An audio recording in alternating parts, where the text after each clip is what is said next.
saat-saat jika engkau melihat engkau lagi butuh kepada Allah Subhanahu wa taala, engkau memerlukan perhatian penjagaan Allah Subhanahu wa taala. Sebelum keluar rumah berdoa, ya Allah jagalah saya. Allah itu senang tuh sama orang yang begitu, dan itu waktu-waktu paling indah. Bapak sholat 100 rakaat tapi nggak ada rasa memerlukan perhatian Allah, membutuhkan bantuan Allah, itu lebih baik doa yang tadi, Pak. Itulah alasannya kenapa doa musafir lebih utama daripada doa-doa orang biasa. Karena orang musafir ini dia takut mati. Saya pernah waktu kamu terbaik, waktu kita terbaik yang Allah lihat di saat kolbu ini merasa butuh kepada ampunan Allah, bantuan Allah. Wa turaddu fihi ila wujudi dhillatik. Dan waktu kedua, waktu saat engkau merasa tercampakkan di tempat yang hina. Itulah sebabnya orang yang maksiat merasa hina, Allah lebih sayang daripada orang yang taat merasa suci. Jadi saya katakan, wahai diri yang pernah bermaksiat, jangan putus asa kepada Allah. Tapi jangan-jangan itulah saat Allah suka melihat kamu. Jadi kapan saat-saat yang paling Allah suka? Bukan saat kita puasa 1000 kali, puasa 1000 hari, sholat 1000 rakaat, enggak. Allah sangat suka kepada hamba 2 saat. Pertama, saat dia menyaksikan si hamba itu butuh kepada Allah. Berarti Allah ini sangat suka jika hamba itu bermanja-manja kepadanya. Apakah sudah bermanja-manja kepada Allah malam tadi? Belum ya? Kita merasa kita pinter ya, hebat, saya bisa lo tahajud. Orang begini Allah nggak suka lihat, Pak. Nama Allah berat nggak? Saya udah pernah nyebut ini, Pak. Nama Allah berat nggak? Kurang berat apa? Nama ini jika ada di bumi, satu orang jadi bumi nggak jadi kiamat. Maka orang yang paling sakti di dunia bukan orang yang kebal, bukan orang yang pindah tempat sesaat. Orang paling sakti di dunia orang yang di kolbunya ada nama Allah. Allah itu. Semakin banyak nama Allah di kolbu, semakin orang ini sakti di sisi Allah, bukan di sisi makhluk Allah. Jadi antum itu nggak sakti kalau nggak bisa nahan kiamat. Lalu apa cuma gelar orang yang merasakan 2 hal ini, merasa butuh kepada Allah, memerlukan Allah, dan merasa hina di hadapan Allah? Apa sebutan orang ini? Sebutannya Abdullah, hamba Allah. Ciri-ciri doa kita langsung diijabah Allah. Mata atlaqa lisanaka bit-talab fa'alam annahu yuridu an yu'tiyaka.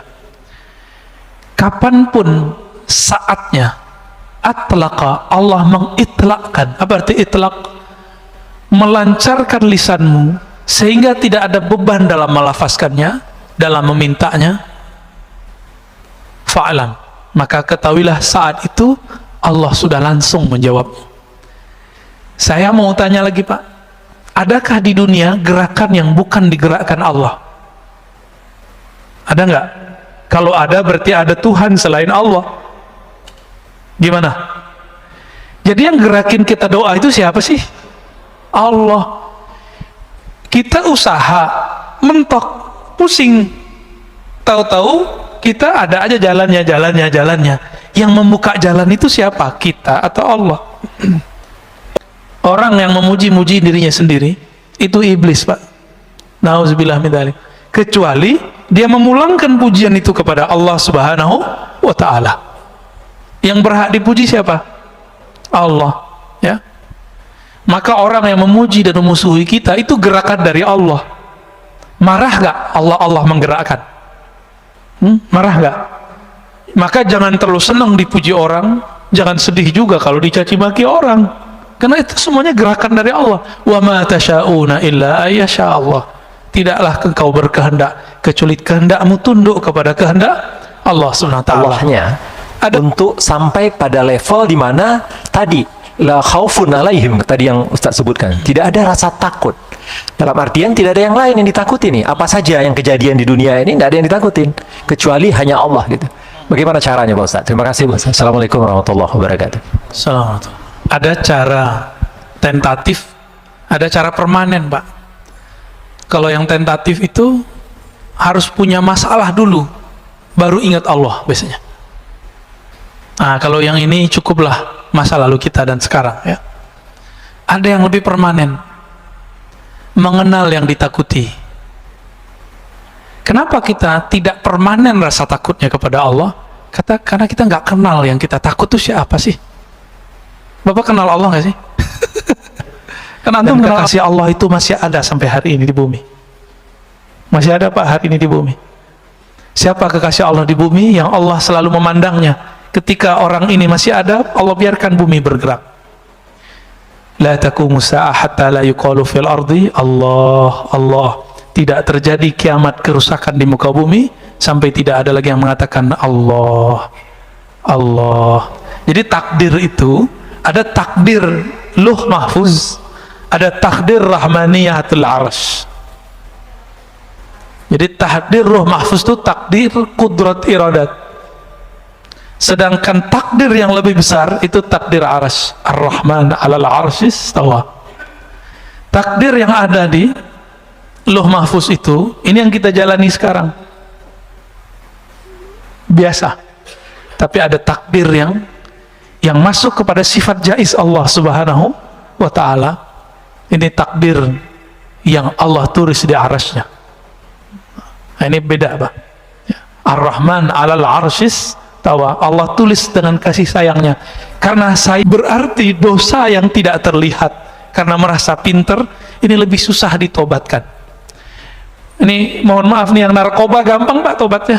Antum tobat, nggak ngulangin, tinggalkan komunitas, Allah terima. Pernah minum khamar, Allah gampang itu. Orang melakukan zina, gampang tobatnya. Tapi kalau dosa sombong, susah tobatnya. Antum kalau ada rasa sombong, nggak mau dengerin saya. Maka salah satu ciri-ciri orang sudah tidak sombong, dia mau dengerin orang lain. Maka kepada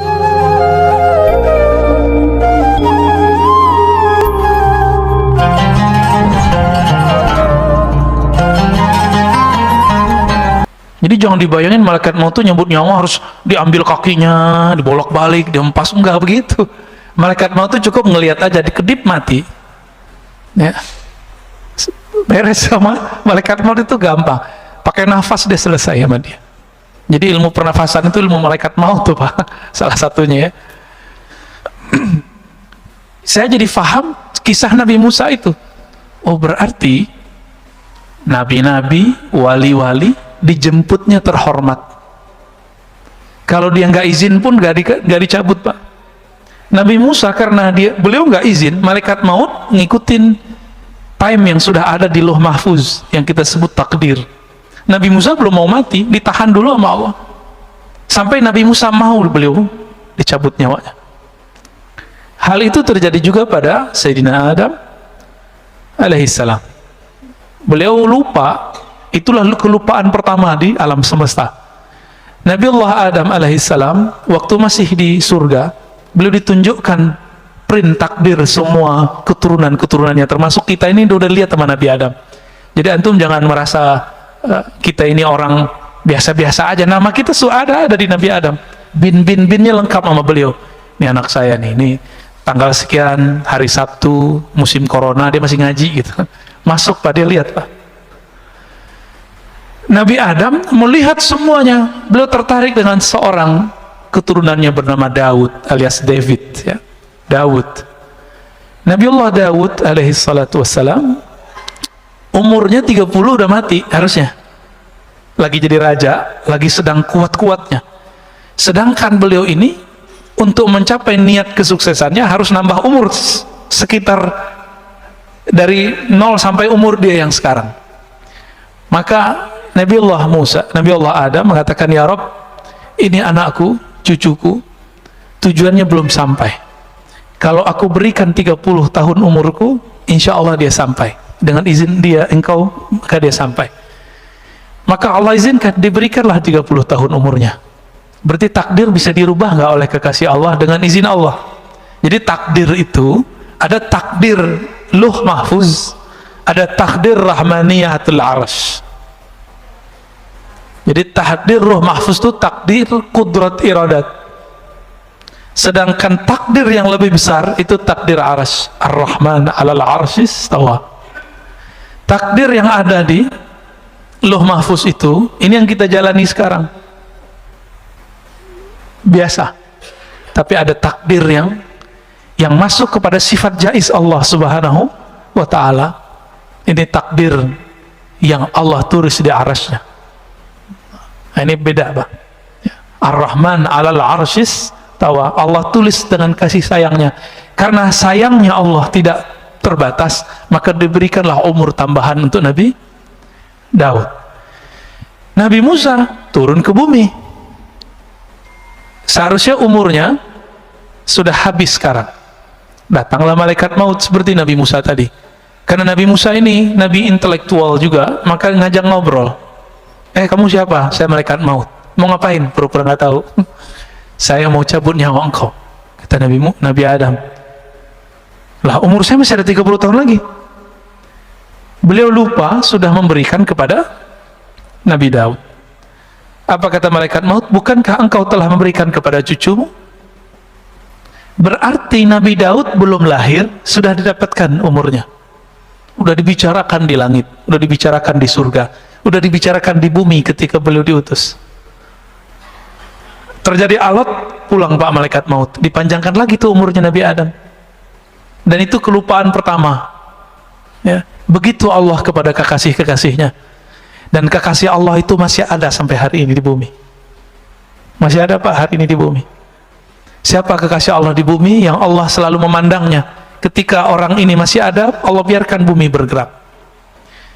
La taqumu sa'ah hatta la yuqalu fil ardi Allah, Allah. Tidak terjadi kiamat kerusakan di muka bumi sampai tidak ada lagi yang mengatakan Allah, Allah. Jadi di Lombok lagi rame Pak. Teman-teman saya yang ahlu sunnah punya seorang tuan guru yang mengatakan ada seorang wali Allah kasih tugas jaga gunung gitu. Dianggap musyrik oleh seorang yang tidak mengerti bab ini. Oh, nggak ada yang diurus, yang ngurusin si gunung itu malaikat. Iya, tapi malaikat itu ngurus karena ada yang lebih utama di situ, yaitu seorang waliullah. Apa dalilnya? Itu hadis Muslim yang saya bacakan barusan. Tidak terjadi kiamat sampai tidak ada yang membaca Allah, Allah. Berarti ada wali Allah di gunung itu yang membaca zikir Allah. Apa kata dia? Oh, itu maknanya bukan zikir Allah, Allah. Itu maknanya menghormati hukum Allah. Loh, itu namanya penjelasan hadis. Lafaz hadisnya nggak ngomong begitu kok. Kok giliran kayak gini pakai penjelasan pribadi? Ya, walaupun itu ada dijelaskan Imam Nawawi, tapi kan juga ada penjelasan Imam Sya'rani, Imam Abdul Hasan Syazili, bahwa itu zikir beneran Allah, Allah Pak. Tidak terjadi kiamat sehingga tidak ada yang berkata Allah. Yang berkata itu manusia, bukan? Manusia. Berarti yang nahan bumi ini bertahan malaikat atau manusia? Yang jaga bumi ini tetap untuk bertahan lestari malaikat apa manusia? Itu maknanya. Itulah bab al-walayah al-kubra, kewalian besar. Mereka dititipi Allah untuk jaga bumi. Jadi nggak usah khawatir Pak, corona ini mainan Dajjal sama Imam Mahdi. Jadi mereka lagi main perang-perangan ya, tapi perang perah kondisi. Perang malhamah kubra. Nanti akan ada satu perperangan besar. Barangkali boleh kita sebut perang dunia ketiga. Tapi masanya ya kita nggak tahu lah. Apakah 50 tahun lagi, 30 tahun lagi, 20 tahun lagi. Jangan-jangan 10 tahun lagi. Kita nggak tahu, jangan-jangan lebih awal. Karena kita tidak tahu, kita nggak boleh cocok logi dan sok tahu. Oh Ustaz, ciri-cirinya udah cukup. Ya, kecuali antum ahli ilham. Kalau ahli cocok logi nggak boleh ngomong, ya. Karena ilmu ini bukan ilmu munasabat murni, bukan ilmu cocok logi. Dia ilmu zauk, ya. Ada rasa yang Allah turunkan ke dalam kalbu manusia yang berzikir Allah, Allah tadi. Taib. Salah satu cara Allah mengenalkan dirinya kepada hamba, Allah buat suatu skenario, diciptakan satu makhluk, lalu si hamba ketakutan. Dan itu ditulis dalam kitab Ahl Hikam. Bismillahirrahmanirrahim. Bisanadina al-muttasil al-imam al-arif billah ibn Athaillah Sakandari qadasallahu sirrahu qala mata awhashaka min khalqih fa'alam annahu yuridu an yaftaha laka bab al-uns bih. Mata awhashaka min khalqih, kapanpun, saat kapanpun dia membuat engkau takut karena makhluknya. Awhashaka, membuat kamu ketakutan, min khalqih, karena satu makhluknya. Saya mau tanya, corona makhluk Allah atau dia diciptakan oleh selain Allah? Allah itu sebutan Tuhan. Orang Arab, orang-orang ahlu kitab menyebutnya Allah. Yahudi menyebutnya Yahu dalam bahasa Arab, dalam bahasa Ibraninya Yahweh. Wahai dia, wahai beliau. Karena Yahudi tidak berani menyebut kata Allah. Tapi Yahudi pengikut Nabiullah Isa menyebutnya dengan El lima sabaktani. El Allah sama. Maka Allahumma itu bukan asli Arab. Itu adalah bahasa Ibrani tua, bahkan Suryaniyah lama yang dulu pernah dipakai Sayyidina Adam sebelum ada bahasa Ibrani dan bahasa Arab. Itu beliau sudah pakai bahasa tua, bahasa Aramaik, namanya bahasa Aram ya. Itu penyebutan aja ya. Setiap kali dia membuat kamu ketakutan karena corona, kira-kira begitu terjemahan hari ininya. Sekarang zaman corona Pak ya, atau dengan virus apapun, atau dengan preman siapapun, atau dengan penguasa yang jahat manapun, atau dengan para teroris manapun gitu. Fa'alam, maka ketahuilah annahu yurid, bahwasannya dia sedang ingin yaftah babal uns, yaftah laka babal uns, membuka bagimu satu pintu ma'rifatullah bernama unsiyah. Apa arti unsiyah? Unsiyah artinya keintiman. Keintiman. Kadang-kadang orang takut dengan corona, tapi ada yang lebih berbahaya, yang lebih menakutkan. Takut karena maksiat, takut karena pernah bermaksiat. Semua kita pernah maksiat nggak Pak? Bener? Mas, semua kita nggak ada yang nggak bermaksiat, maka nggak usah sok suci. Pernah maksiat nggak? Pernah maksiat.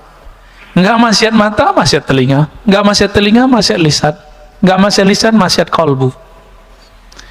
Kalaupun kita nggak maksiat secara zahir, kita maksiat dalam batin. Ustadz, saya nggak pernah iri, oke. Saya nggak pernah sombong, oke. Tapi pernah lupa nggak kepada Allah? Semua kita pernah lupa kepada Allah. Itu dosa juga Pak. Pernah merasa lebih pintar dari orang nggak? Sering, tiap hari ya. Itu dosa apa namanya? Itu dosa besar loh Pak. Kiber. Itu dosa besar, bukan dosa kecil. Saya pernah diizinkan Allah mentalkin seorang ulama. Banyak Pak. Ada beberapa ulama-ulama muda, ulama senior. Itu diajak istighfar nggak ada efek. Nggak ada efek. Ayo Ustadz, ayo Pak Kiai, ya kita istighfar. Nggak ada efek dia. Orang udah nangis-nangis semua, dia nggak nangis-nangis. Ternyata satu masalahnya, dia merasa lebih pintar dari saya. Akhirnya di dalam hati ada ilham masuk, coba ajak istighfar daripada merasa lebih pintar. Maka kita istighfar, astagfirullah, ya Allah ampuni dosaku karena aku merasa lebih pintar daripada orang lain. Langsung Pak nangis. Berarti dosa yang tidak terlihat karena merasa pintar ini lebih susah ditobatkan. Ini mohon maaf nih, yang narkoba gampang Pak tobatnya. Antum tobat, nggak ngulangin, tinggalkan komunitas, Allah terima. Pernah minum khamar, Allah gampang itu. Orang melakukan zina, gampang tobatnya. Tapi kalau dosa sombong, susah tobatnya. Antum kalau ada rasa sombong, nggak mau dengerin saya. Maka salah satu ciri-ciri orang sudah tidak sombong, dia mau dengerin orang lain. Maka kepada para ustadz, para dai, jangan ceramah mulu, sesekali jadi mustami. Imam Ahmad mengatakan ciri-ciri orang alim itu dia mau belajar kepada yang lebih besar, sepantaran, dan yang lebih kecil.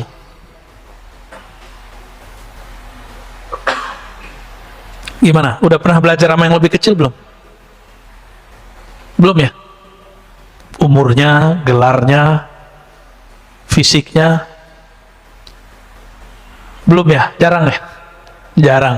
Kalau umur sering, tapi kan gelarnya tinggi. Yang umurnya kecil, gelarnya nggak segede kita, Pak. Pernahkah kita mau dengerin? Nah, maka kalau para dai, para ustadz, jangan khutbah mulu tiap bulan. Harus ada 1 kali sebulan dia nggak dengerin khutbah, dia dikhutbahin orang. Nah, syukur-syukur di rumah dikhutbahin bininya ya. Jadi apa yang Allah sedang mau kenalkan kepada kita? Unsiyahnya, keintimannya dengan kita. Uns itu lebih dekat dari qurb, kedekatan. Uns itu sudah mesra.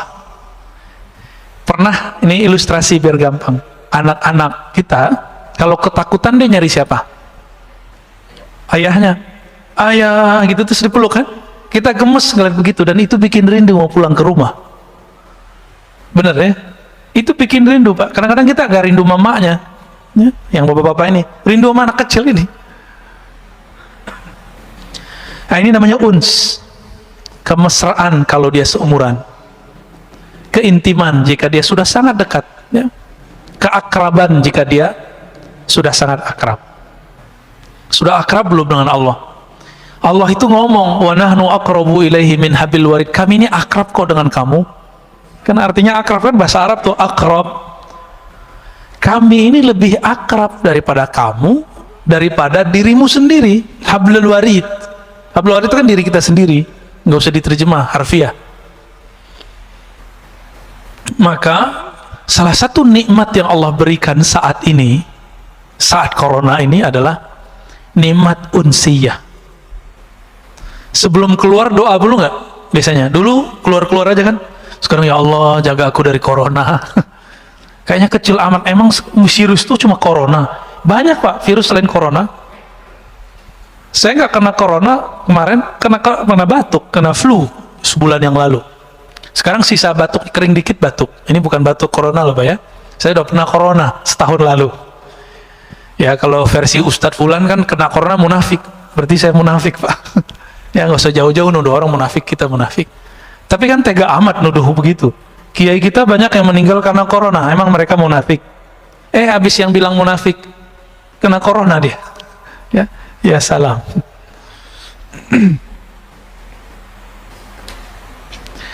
Nah, kita mundur.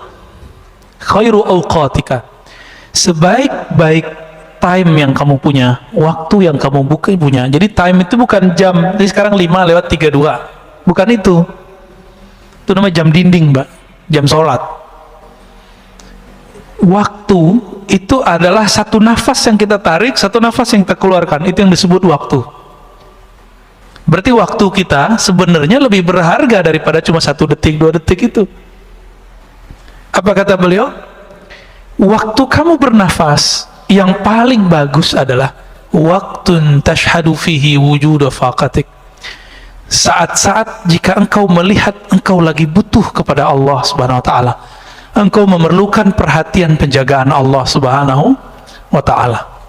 Sebelum keluar rumah, berdoa, ya Allah, jagalah saya.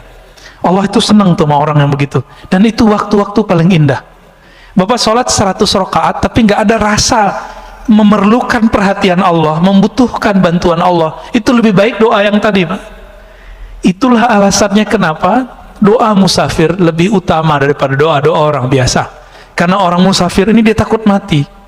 Saya pernah kasih contoh beberapa tahun lalu, di sini juga. Awal-awal naik pesawat, dari awal naik sampai turun zikir nggak putus-putus kan? Naik kedua setengah putus, naik ketiga lupa, malah nonton, main handphone. Benar ya? Kenapa? Karena kita sudah terlalu biasa. Jadi manusia begitu. Doa-doa yang dulu kita baca saat kita ketakutan naik pesawat, itu doa pasti sudah dikabulkan Allah 70%. Saya sudah hitung Pak, doa-doa yang saya baca saat itu Allah udah kasih hampir semua. Tapi pas kita naik pesawat sekarang biasa aja. Ya, rasa takut muncul lagi pas turbulen. Jadi kita ini takutnya tidak pernah permanen. Takutnya selalu bi asbab, bil awarid, dengan sebab-sebab luar, belum permanen. Kenapa? Nama Allah belum nancap di dalam kalbu. Jadi kita takutnya kepada Allah masih karena faktor-faktor dari luar, belum karena kenal kepada Allah. Orang ini belum disebut arif billah, belum disebut kenal kepada Allah, ya. Baru disebut takwa, dia takut kepada Allah.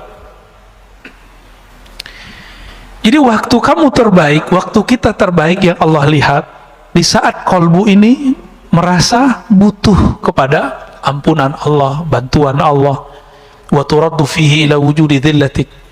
Dan waktu kedua, waktu saat engkau merasa tercampakkan di tempat yang hina. Itulah sebabnya orang yang maksiat merasa hina, Allah lebih sayang daripada orang yang taat merasa suci. Jadi saya katakan, wahai diri yang pernah bermaksiat, jangan putus asa kepada Allah. Tapi jangan-jangan itulah saat Allah suka melihat kamu. Beberapa orang nggak pernah maksiat secara zahir, matanya dulu jaga, tangannya dijaga, semua dijaga. Kalau ngelihat ada orang berdua-dua, dia bilang, wih najis, setan, tengahnya ada setan. Kan hadis begitu. Kalau berdua, ketiganya setan, ya.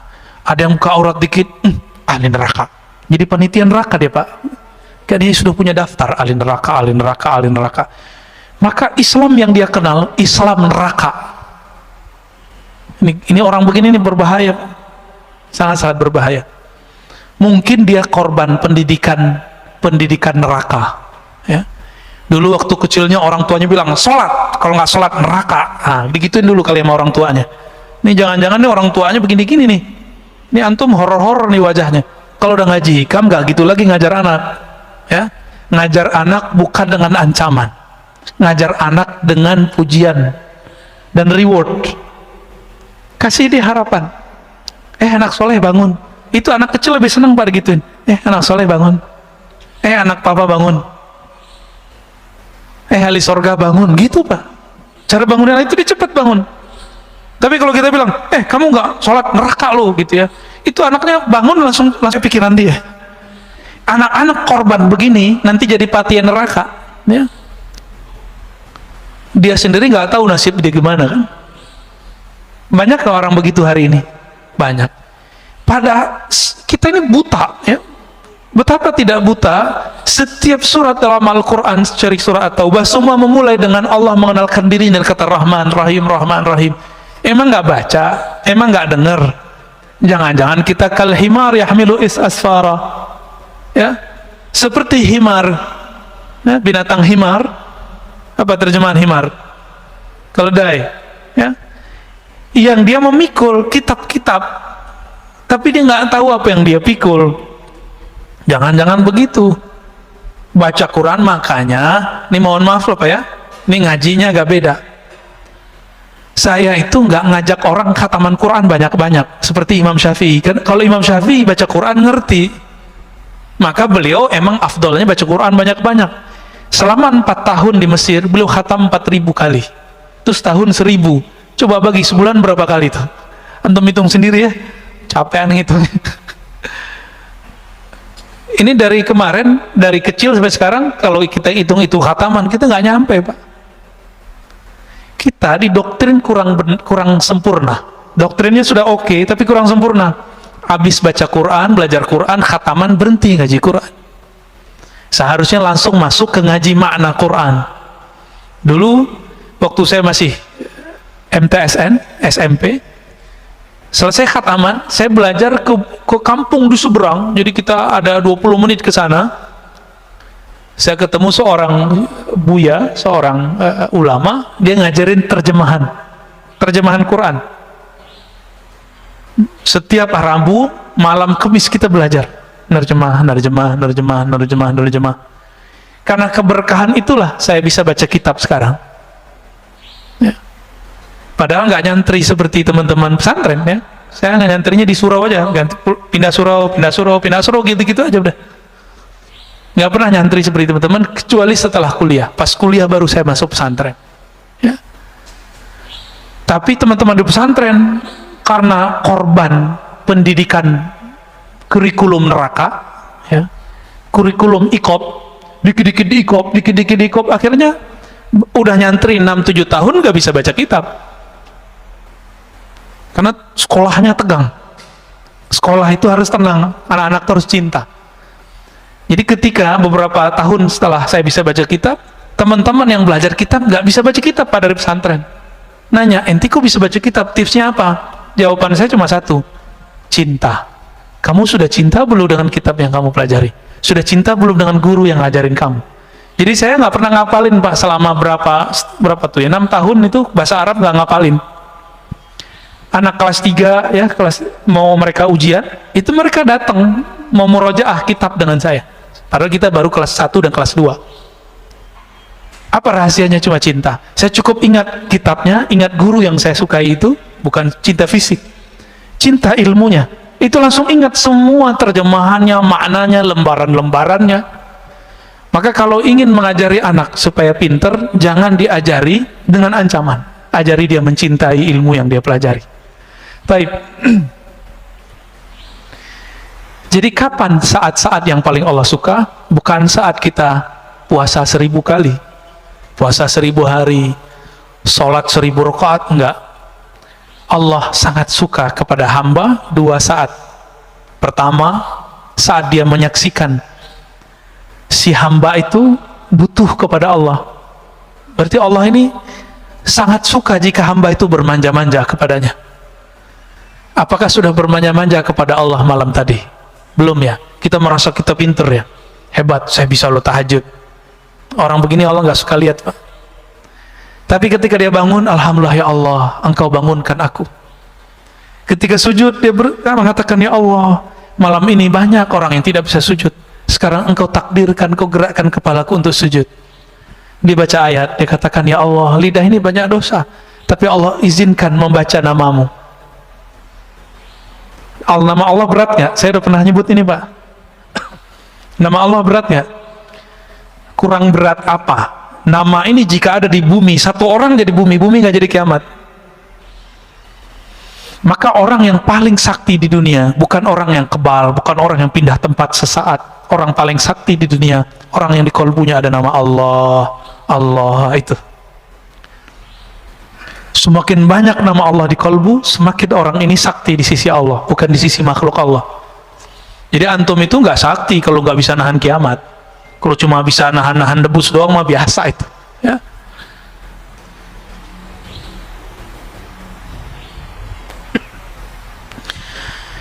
Lalu apa gelaran orang? Gelar orang yang merasakan 2 hal ini.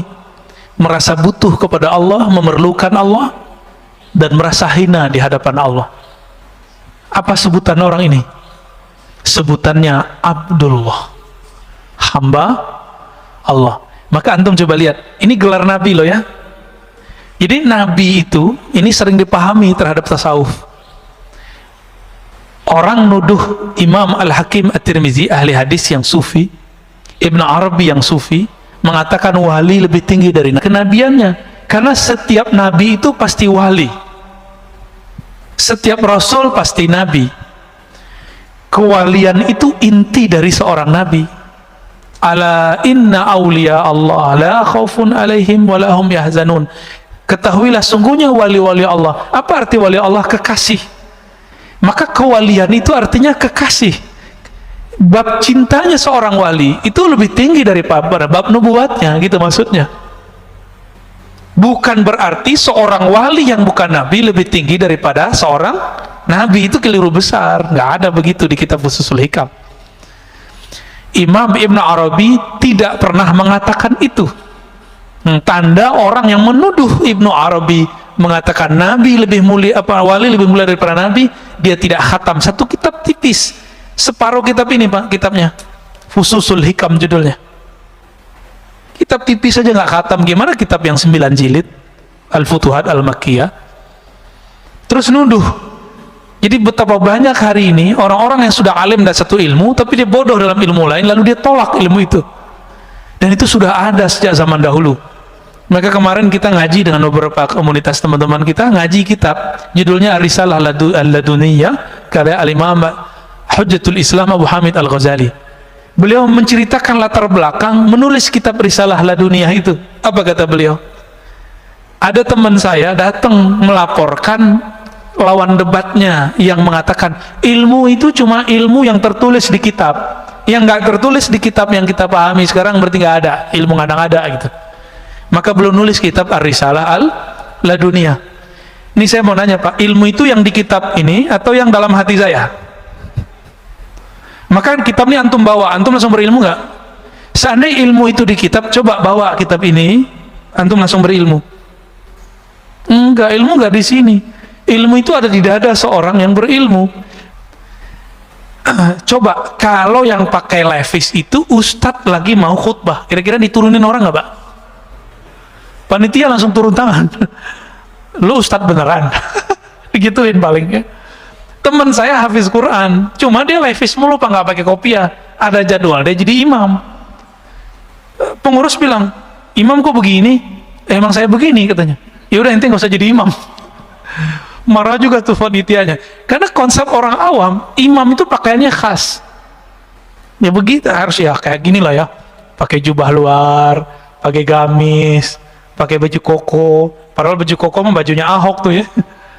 Koko mah Ahok sama nggak tuh? Sama Pak. Koko kan kakak bahasanya orang Chinese ya. Baik. Di Quran ya banyak sekali ayat yang menyebutkan kata hamba sebagai makom tinggi para nabi. Ayat yang paling sering kita hafal musim Isra Mi'raj, subhanalladzi asra bi 'abdihi laila. Maha suci, maha hebat Allah yang memperjalankan hambanya. Terus Nabi Ibrahim, wazkur ibadana Ibrahim. Maka ingatlah hamba kami yang bernama siapa? Ibrahim ya. Wazkur abdana Dawud ya. Ingatlah hamba kami Daud, Ishak, Yakub, Ayub, itu disebut gelarnya abd. Begitu ya dalam surat 38 mulai dari ayat 17, 45 dan itu berulang-ulang. Ingatlah hamba kami, ingatlah hamba kami. Maka diterjemahkan dalam bahasa hikam, sebaik-baik waktu kamu adalah saat kamu jadi hambanya. Itu terjemahan bebasnya ya. Baik. Gimana Pak Mirwan, udah sehat? Kena COVID Pak? Munafik dong. Kata orang sebelah Pak, kalau kena COVID munafik. Kalau saya dituduh gitu nggak marah Pak, emang saya munafik. Saya tahu diri saya munafik. Allah suruh banyak zikir, kita dikit zikirnya, ya kan? Allah suruh sedekah, kita sedikit sedekahnya. Allah suruh senyum, kita sedikit senyumnya. Benar nggak kita munafik? Oh kalau mereka orang suci Pak, mereka nggak perlu ya. Tapi kalau datang COVID langsung habis deh. Gimana? Langsung tanya jawab atau gimana? Atau langsung hikam? Kayaknya lanjut hikam ya. Ini bagian akhir lah ya. Ciri-ciri doa kita langsung diijabah Allah. Mata atlaqa lisanaka bit-talab fa'alam annahu yuridu an yu'tiyaka. Kapanpun saatnya atlaqa, Allah mengitlakkan. Apa arti itlak? Melancarkan lisanmu sehingga tidak ada beban dalam melafazkannya, dalam memintanya. Fa'alam, maka ketahuilah saat itu Allah sudah langsung menjawab. Saya mau tanya lagi Pak, adakah di dunia gerakan yang bukan digerakkan Allah? Ada nggak? Kalau ada berarti ada Tuhan selain Allah. Gimana? Jadi yang gerakin kita doa itu siapa sih? Allah. Kita usaha, mentok, pusing. Tahu-tahu kita ada aja jalannya. Yang membuka jalan itu siapa? Kita atau Allah? Oh itu kan koneksi saya Ustadz. Kita sudah menuhankan diri sendiri. Hati-hati. Afara'aita man ittakhadha ilahahu hawa. Maka apakah engkau melihat orang yang menjadikan Tuhan dia pujaan-pujaan dia, yang dia puja-puji itu dirinya sendiri. Jika orang alim, dia merasa dirinya pinter. Tuh lihat saya, jamaah saya banyak, gitu. Tuh lihat saya, ilmu saya banyak. Nah, orang begini sudah menuhankan dirinya. Mau dia gelarnya mursyid, mau gelarnya doktor, LC, MA, kiai 1000 kali, itu tetap di dalamnya iblis. Orang yang memuji-muji dirinya sendiri, itu iblis, Pak. Nauzubillah min dzalik. Kecuali dia memulangkan pujian itu kepada Allah Subhanahu wa Ta'ala. Yang berhak dipuji siapa? Allah, ya.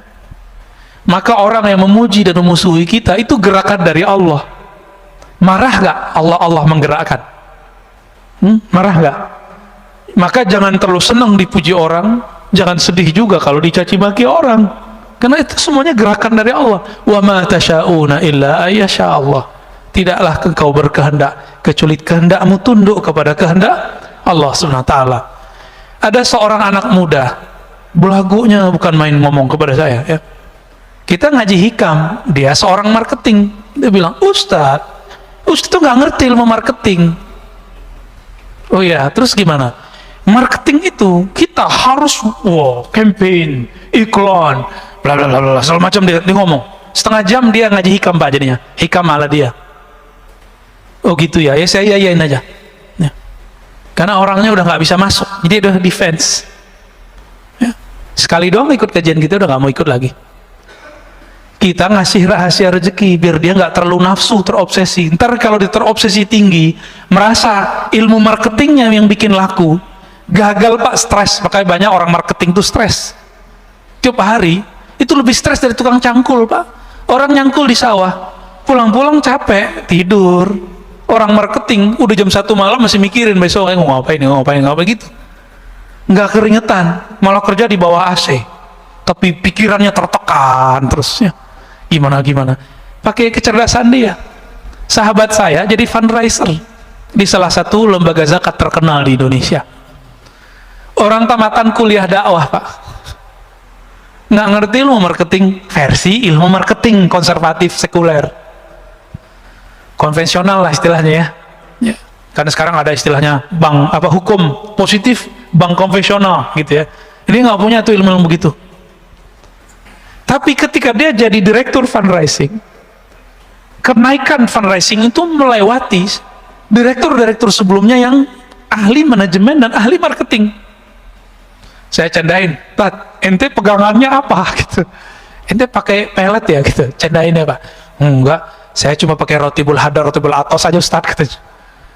Maksud rotibul hadar, rotibul atos isinya apa? Rotibul hadar, rotibul atos yang kita baca tadi.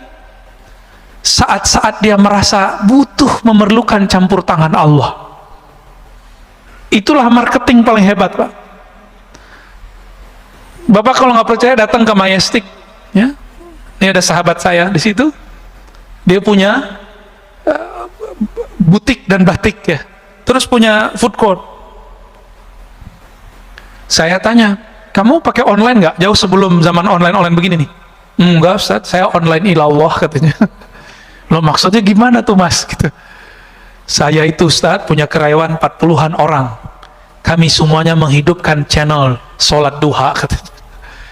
Terus kalau kami doa, orang kan doa, jika ya Allah, jika rezeki kami di langit, turunkanlah, di bumi keluarkanlah, jika jauh dekatkanlah, kan begitu.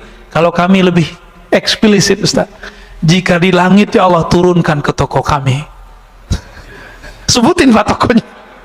Jika di bumi maka keluarkanlah, antar ke toko kami. Yang minta sehari itu, jadi mereka sip-sipan sholat duhanya, gantian. Jadi mulai dari jam 8 sampai jam 11 nggak berhenti tuh orang sholat duha. Mirip-mirip seperti ahbab tabligh, kalau mau jauh lah ada ahli zikirnya di pojok masjid. Serius, Pak, sama lah, ini marketing langit ini. Bisa begitu, dan ada aja yang datang. Dia beli batik 80 juta, Pak, kain doang udah robek dikit tuh, dia beli 80 juta. Kata istrinya, ente bahlul juga ya, ngapain dibeli begini-ginian gitu, kira-kira terjemahan bahasa aneh loh ya, bukan bahasa beliau. Tahu-tahu udah lama dia nggak minat mau dijual. Tapi feelingnya ini sudah ada sahibnya nih, yang bakal jadi tuan. Ini. Ternyata, tiba-tiba ada orang Chinese datang. Dia lagi nyari batik-batik lama yang dulu apa istilahnya? Ya, ditulis oleh moyang-moyangnya dulu. Ketemu berdesir, ditawar Pak, 2 kali lipat, dilepas. Tadi 80, sekarang jadi 160 ya, kurang-kurangan dikit lah. Kenapa? Online ilallah. Orang nggak mau mikirin yang begini. Cuma 3 tahun kebeli sekian toko dia. Di depannya orang jualan udah 20 tahun begitu-gitu aja. Pak masih pakai gerobak. Kita nggak ngeremahin siapa-siapa Pak. Ini berbicara marketing langit. Ya. Yaitu, nah inilah ilmu pengasihan tertinggi. Ilmu jalbur rizq. Apa jalbur rizq? Kan orang-orang usaha ini nyari-nyari itu kemana-mana. Antum gak usah kemana-mana, nyarinya ada di kamar kita, ada di atas sajadah kita. Jadi yang usaha, nih, gak usah ijazah-ijazahan antum, gak usah datang ke kiai mana. Kiainya gak musyrik, antumnya yang musyrik. Ya, ntar dikasih raja-raja, dikasih minum-minum yang ada raja, ntar banyak lagi jin dalam badan kita kan. Ntar dikasih simbol-simbol jimat. Dianya nggak musyrik karena dia tahu ini cuma simbol aja, tapi antum jadi musyrik karena kemudian menduakan itu. Ilmu ini ada Pak, ilmu wifiq namanya. Imam Ghazali pakar ilmu itu dan beliau ahli tauhid. Beliau tahu mana yang tauhid, mana yang tidak tauhid. Cuma yang nggak ngerti bilang itu syirik kan. Dia lupa imamnya Ibnu Taimiyah, imamnya Ibnu Qayyim tuh ngerti ilmu ini. Dan Ibnu Qayyim membolehkannya dalam kitab Tibbun Nabawi, menganggapnya sebagai tib nabawi. Tapi dia hilangkan istilah wifiq. Jimat nggak ada istilahnya diganti dengan kaf al-kitabah. Cari Tibbun Nabawi, antum kalau nggak percaya lihat di kitab itu, sudah ada terjemahannya kan, bab kitabah, tulisan gitu judulnya. Malas baca sih ya, dari dulu aneh udah sampein soalnya. Jadi kadang-kadang kita makan dulu masih mahasiswa, makan, masuk warteg, masuk rumah makan fulan, masuk resto, saya tuh nggak nyaman Pak kadang. Karena tiba-tiba saya mata itu liar aja ngeliat sudut mana, ternyata di situ ada raja. Ternyata di ujung mana ada jimat. Nah itu bikin gak nyaman tuh makan di situ. Ya. Maka teman-teman praktisi hikmah pun tolong ajari kliennya, muridnya, santrinya tauhid, baru diajarin itu wifiq. Kalau nggak usah deh. Ntar jadi musyrik ya. Ajarin ini aja nih ya, sholat duha. Ya, sholat duha. Saya punya guru nih terakhir ya, sebelum tanya jawab. Ada tanya jawab Pak Mirwan? Ada ya. Guru saya dari remaja umur belasan tahun nggak pernah ninggalin duha Pak. Itu kalau pagi-pagi beliau beli telur atau beli makanan untuk anak-anaknya, kalau belanja di toko kelontong, itu toko itu laku sampai malam Pak. Kenapa? Berkah sholat dia, dimanapun dia jalan diberkahi Allah. Ada dalilnya nggak tuh? Musyrik nggak tuh? Baca kitab biar nggak jadi musyrik. Dalam kitab Ibnu Mubarak, kitab Az-Zuhud, disebutkan bahwa jika ada seorang yang berzikir atau yang berjalan ke majelis ilmu atau berjalan ke masjid Allah, itu bongkahan bumi, debu-debu yang kita injak, dia berkata, wahai tanah di sampingku, saksikan aku diinjak oleh hamba Allah. Senang dia Pak. Jadi kalau dibalik gimana? Kalau kita maksiat di bumi Allah, itu bumi ngutuk-ngutuk kita Pak. Oi cepetan pergi gitu. Semoga kamu ketahuan. Maka kita ketakutan kalau kita maksiat Pak. Allahumma sholli ala nabiyina Muhammad. Di dalam Al-Quran surat Ali Imran sebagai ayat pamungkas daripada hikam ini, Allah Subhanahu wa taala berfirman, "Walaqad nasarakumullah bi Badrin wa antum adillah." Sungguh Allah telah membantu kalian bi Badrin saat perang Badar. Pakai bi Pak, bukan pakai fi.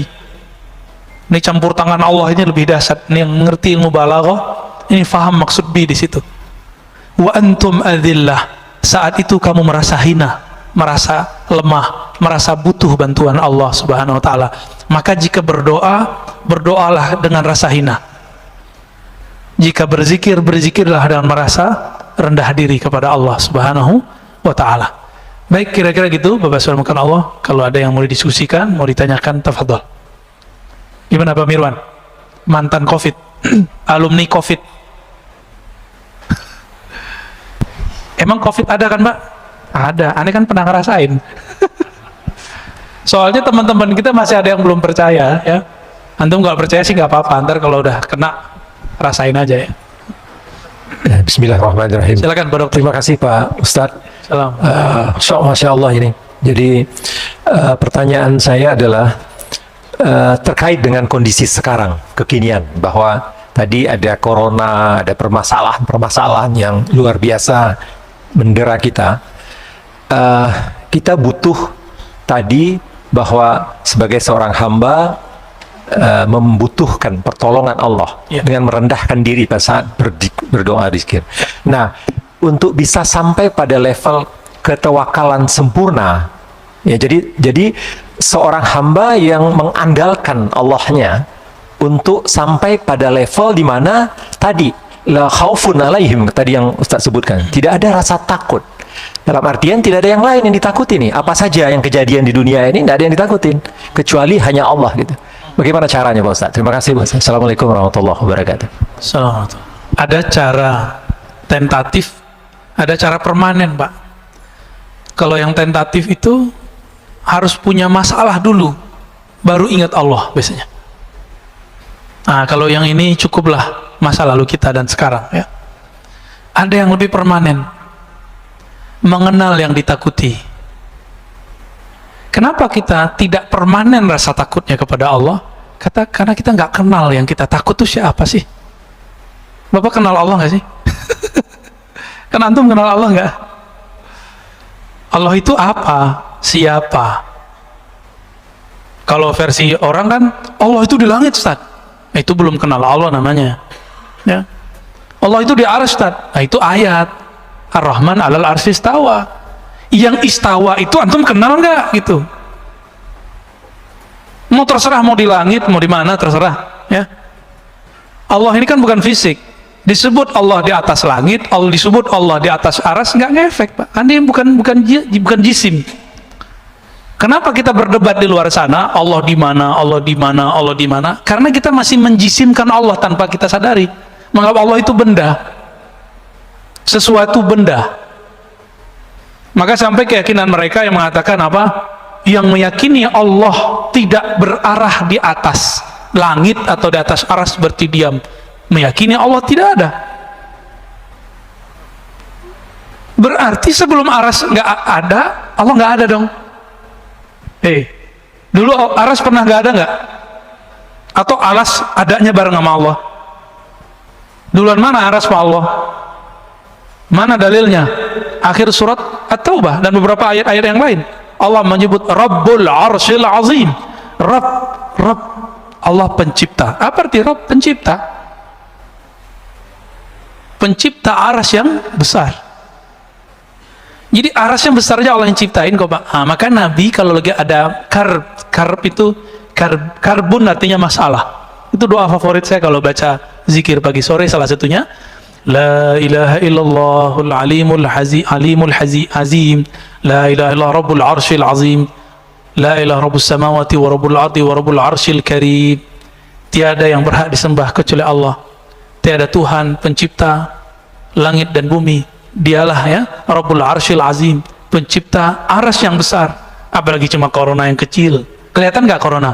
Sampai hari ini yang disebut corona itu kan yang disebut sama Bill Gates itu, yang dia presentasi beberapa tahun yang lalu, yang bentuknya kayak rambutan ya. Jadi kita sudah terbawa oleh dia, maka sekarang di mana-mana gambarnya begitu, padahal belum tentu begitu juga Pak. Ya pinter ya, jadi maling teriak maling Pak. Makanya wajar ya vaksin versi lawan dia nggak diakuin, karena dia mau jualan vaksin juga. Ustadz konspiratif. Emang ada di dunia yang tidak pakai konspirasi? Antum dagang aja konspirasi loh. Kita dagang aja konspirasi nggak? Tuh contohnya gini, orang megang handphone setiap hari lebih lama daripada nonton TV. Maka sekarang orang Antum nonton YouTube sekarang lebih banyak nonton TV, ya nggak? Itu pakai otak konspirasi loh. Sekarang jadi marketing namanya. Maka dipasang lah iklan banyak-banyak. Yang lucunya pas pengajian lagi ya. Maka antum yang pakai channel pribadi tuh, tapi isinya ceramah, itu duitnya subhat, harus dibagi tuh. Wajib dibagi kalau dapat duit. Ya. Harus dipakai untuk jalan dakwah, kalau nggak kualat. Rasain aja ntar. Ya. Karena pembersihnya cuma jalan dakwah. Jadi yang antum yang punya tabungan-tabungan samar-samar, nggak usah khawatir, pakai di jalan dakwah. Tapi jalan dakwahnya jangan salah dakwah. Ntar dakwah-dakwah teroris lagi yang dibantu. Ya. Jadi apa yang harus kita lakukan? Ma'rifatul ma'bud, mengenal yang kita anggap kita takut itu.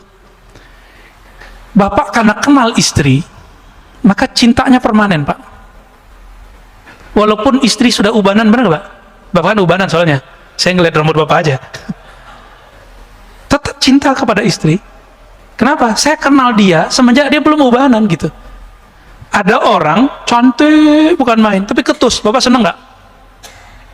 Jadi cantik fisik itu dia cuma enak di mata. Pas ngomong nggak enak di telinga, maka dia nggak cantik lagi. Cantik-cantik kok ketus. Nah, itu cara kita membatalkan kecantikan dia. Apalagi nyebelin, apalagi matre. Oh, capek lagut ya. Nggak ada semua orang semuanya matre ya. Matre itu kan hubul mal, hubul dunia, cinta dunia. Oke, ada lagi? Ya, silakan Pak, di belakang.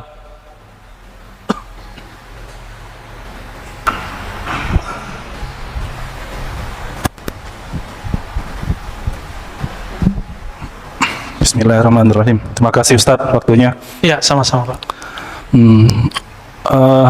Yang membedakan manusia itu di hadapan Allah adalah ketakwaannya. Kita sering mendengar bahwa dalam hadis yang populer, dalam diri manusia itu adalah segumpal daging. Jika daging itu baik, maka semuanya akan menjadi baik. Betul.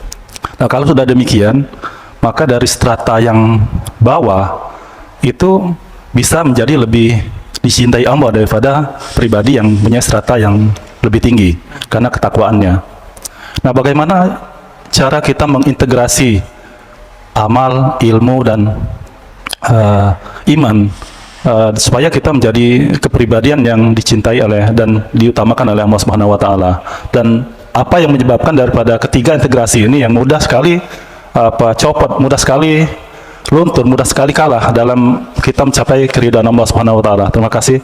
Wassalamualaikum warahmatullahi wabarakatuh. Assalamualaikum warahmatullahi wabarakatuh. Gak pakai teori Pak, pakai yang praktis aja ya. Masih ingat kisah orang yang suka baca kulhu? Dalam Sahih Bukhari, Kitab Tauhid, bagian akhir kitab, jilid terakhir. Kitab saya masih kitab kuning jadul, nggak ada nomornya ya. Kitab Tauhid, Darul Fikr yang lama. Di situ disebutkan bahwa ada seseorang pemimpin perang, setiap kali mimpin sholat, selesai satu ayat dia tutup dengan kulhu. Bahkan beberapa rakaat itu cuma kulhu, kul wallahu ahad, Allahus samad, sampai akhir. Akhirnya bikin yang di belakang bertanya-tanya, emang gak ada ayat lain, kira-kira gitu ya. Kenapa sih ini orang bacanya ayatnya itu aja, Al-Ikhlas mulu. Pulang ke Madinah, sahabat-sahabat yang jadi makmum ini melaporkan apa yang dia lihat, padahal Nabi gak pernah menyuruh begitu. Ini artinya apa?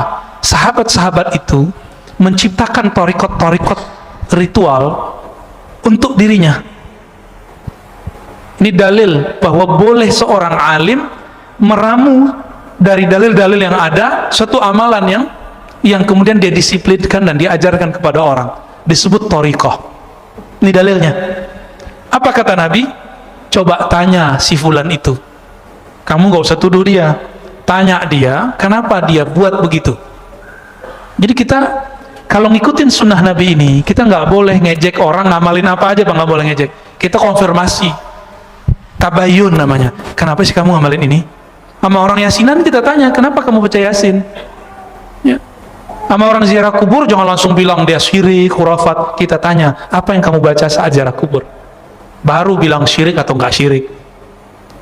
Maka sahabatnya nanya, datang, wahai panglima kami, jenderal kami, kenapa engkau suka baca kulhu di setiap gerakan sholatmu, setiap rakaatmu? Apa jawaban beliau? Karena di dalamnya ada sifatur rahman, sifat-sifat Allah yang maha pengasih penyayang, aku suka membacanya. Lalu dibawa lagi kabar jawaban itu ke Nabi. Nabi kemudian mengatakan, sampaikan kepadanya. Nabi padahal secara wahyu sudah tahu, tapi konfirmasi itu wajib. Maka mursyid-mursyid, ahli-ahli firasat, kita nggak boleh berhukum dengan kasyaf. Kita bolehnya berhukum kalau sudah konfirmasi. Nggak boleh berhukum Pak dengan ilham, nggak boleh. Dia harus berhukum dengan hasil konfirmasi. Walaupun antum sakti mandraguna, ya, nanti banyak salah. Tak kayak zaman pilpres kemarin lagi, ya. Ya. Banyak kan ilham-ilham muncul, tapi salah terjemah semua. Ilhamnya benar, terjemahannya salah. Apa kata Nabi? Sampaikan kepadanya, sesungguhnya Allah yang Maha Rahman mencintainya. Jadi supaya Bapak mulia di sisi Allah, maka rutinkan baca kulhu, Pak. Bapak sudah pensiun, Pak, ya? Sudah? Belum? Belum? Ya udah, musim libur, Sabtu Minggu dan WFH, jangan kurang baca kulhu setiap sholat. Itu salah satu amalan Rasul SAW dalam hadis ini jarang diketahui orang. Nabi itu habis sholat, nggak hanya subhanallah 33, alhamdulillah 33. Nabi itu setelah sholat kadang-kadang beliau menambahkan kulhu, kul a'udzu birabbil nas. Kalau bisa 11 Pak habis sholat. Ini hari Sabtu nih, ya. Ini Sabtu. Bisa nggak ngamalin ba'da sholat 5 waktu 11? Ustadz, angkanya dari mana? Udah ikutin aja. Ya. 11 itu menunjukkan banyak. Diulang-ulang nggak? Seperti sahabat itu ngulang-ulang, kita ulang kisah itu kembali. Ini torikot, namanya torikot al-ikhlas. Sanadnya langsung ke Imam Bukhari. Imam Bukhari langsung ke sahabat Nabi dan langsung di ACC Rasulullah. Ketahuilah wahai sahabat, engkau dicintai oleh Allah. Itulah pengangkatan kewalian. Jadi teman-teman, wali itu diangkat, itulah wisuda kewalian. Jadi bukan wisuda-wisuda yang seperti antum bayangkan itu. Itu pengangkatannya begitu. Jadi sahabat-sahabat itu diangkat sama Allah, diangkat Rasulullah. Tinggi itu Pak makomnya. Tinggi nggak tuh makomnya? Tinggi. Bisa nggak diulang? Bisa. Karena setiap ulama itu akan mewarisi ilmunya. Semoga kita pewaris ilmu. Thariqat al-ikhlas. Cobain Pak. Kalau mau ngamalin juga nggak apa-apa. Ya. Kalau saya suka baca al-ikhlas. Ya. Kalau dulu masih remaja, tapi remaja saya udah nikah Pak. Saya ngamalinnya semalam 1000-an. Ya. 1000 kita ngamalin hampir tiap malam. Nah, sekarang karena sok sibuk, nggak ngerjain sebanyak itu. Tapi tetap kita baca. Ya. Oke, lanjut. Tafadhal. Assalamualaikum warahmatullahi wabarakatuh. Ustadz yang kami hormati, kita banyak membaca dan mendengar kalau Rasulullah itu amaliyahnya sholat sampai kakinya bengkak dan sholat qiyamul lail malam ya. Dan para aulia juga banyak kisah-kisah beliau itu sholat malam dari pakai wudhu isya sampai. Kira-kira kalau kita kan banyak capek, banyak malas dan gitu, apakah itu merupakan nafsu dari malas, capek dan sebagainya? Mohon kiat-kiat bagaimana kita menuju ke sana supaya katanya ada akrab antara jasad dan ruh. Iya. Yang terakhir aja Pak ya. Iya. Zaman sekarang, zaman saiki Pak, jangan dibayangin Bapak itu sholat isya berhentinya subuh, udah kena gula, ya kan? Kolesterol, kesemutan, belum lagi punggungnya nggak beres, ya kan? Baru bentar udah sakit. Nggak usah muluk-muluk mau jadi orang soleh. Nggak mungkin Pak kita kayak Nabi, nggak mungkin. Nggak mungkin seperti Syekh Abdul Qadir Jilani 20-an tahun sholat isya sama subuhnya 1 kali wudhu. Nggak mungkin.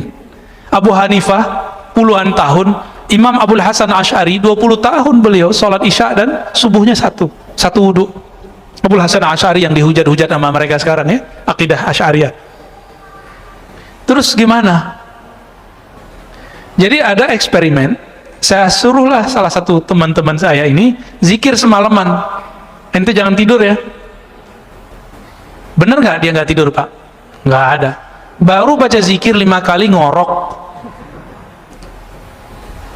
Terus next pekan depan datang ke rumah, kita aja ngobrol ma'rifatullah sampai subuh, nggak tidur dia.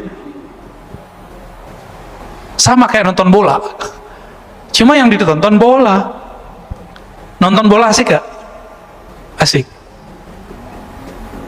Kenapa asik? Karena Bapak tahu ilmu sepak bola.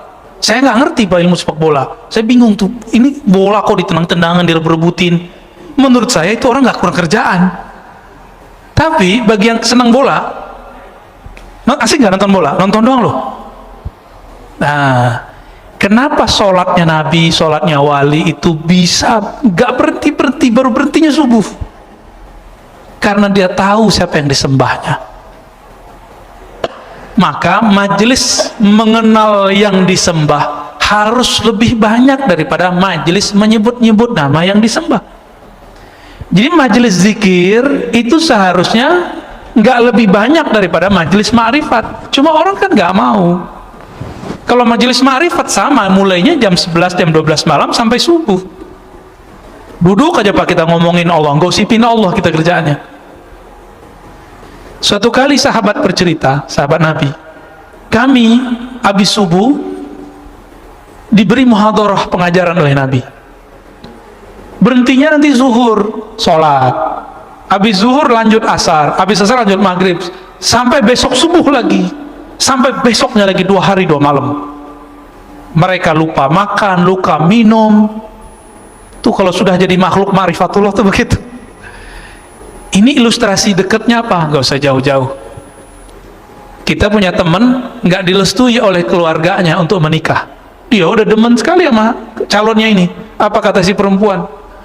Mas, kalaupun saya diusir dari keluarga, kalaupun saya jadi tukang goreng, saya jadi tukang apa, yang penting saya sama ente, katanya. Gombal. Paling tahan seminggu minta cerai. Nggak tahan kan dikasih angin. Tapi begitu kira-kira, kenapa ada orang di luar sana hidup bertahan, hidup susah bersama kekasihnya? Karena dia cinta dengan pasangannya. Tapi kita ini lebih percaya ke pasangan daripada Allah Subhanahu wa ta'ala. Jadi caranya satu aja Pak, sama, kenali yang disembah. Rasulullah itu bisa kakinya kapalan sholat karena beliau kenal yang disembahnya. Nah, kita terbalik, kita memulainya dari kuantitas amal, bukan dari kualitas pengenalan yang disembah. Jadi saya mengajak semua kita, semua ustadz, semua mursyid, semua kiai, semua jamaah, coba dibalik Pak sekarang. Jangan ajar anak, ajar murid, ajak diri kita ibadah fisik dulu, ritual dulu. Tapi ibadah yang awal adalah ibadah ma'rifatullah, ibadah mengenal Allah, kenali yang disembah, maka kita akan kecanduan beribadah. Nanti orang bilang kita gila Pak. Nanti Bapak dibilang gila sama orang. Ya. Kenapa? Pagi zikir, siang zikir, sore zikir. Bahkan gak mau pulang dari masjid ntar. Mau orang bilang corona apa, ntar dokter-dokter bingung ntar. Ya. Itu orang beragama tuh gila ya gitu. Masih ada yang takut corona, udah lockdown gitu. Ya biarlah kita disebut gila, gila bertuhan kepada Allah Subhanahu wa ta'ala. Kesimpulan kajian kita sederhana, ma'rifatul ma'bud aula min kulli sujud. Mengenal Allah Ta'ala lebih utama daripada sujud, bahkan 1000 sujud. Maka kenalilah Allah yang kita sembah, sujud kita akan lebih bermanfaat dan lebih berkualitas. Wassallallahu ala nabi Muhammad. Assalamualaikum warahmatullahi wabarakatuh.